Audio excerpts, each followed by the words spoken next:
Ya aka, Propanni narxi tushib ketibdi aka. Biz ham ustanovka narxini tushiraylik, xalq maza qilsin. Endilikda Trengazda propan ustanovkalari uchun 1 oylik aksiya e'lon qilamiz. Spark Cobalt Gentra mashinalarimizga 2.490.000 so'mdan shu qo'limda ko'rib turgan alyuminiy stak Xitoy blok upravleniyalarimizni qo'yib, hamda Nordic Xitoy reduktorlari va injektorlarini qo'yib, sifatli ustanovka qilib beramiz. Shu aytib o'tilgan mashinalarimizga atiga 2.790.000 so'm evaziga shu qo'limda ko'rib turgan 2 yil garantiyaga ega bo'lgan Digitronic blok upravleniyalarini qo'yib, hamda reduktor va injektorlariga 6 oy garantiya berib, sifatli ustanovka qilib beramiz.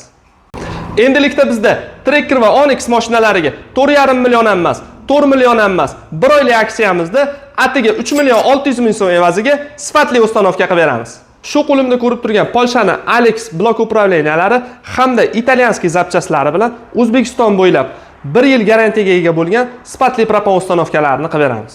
Aytgancha, Malibu va GDI motorli mashinalarimizga 7 million so'm evaziga 1 yil garantiyasi bilan sifatli propan ustanovka xizmatlarini qilib beryapmiz. Kimga shunaqa xizmatlarimiz kerak bo'lsa, bemalol aloqaga chiqib kelishingiz mumkin. Videoga bitta like bosib, yaqin tashlab jo'natib qo'yasizlar.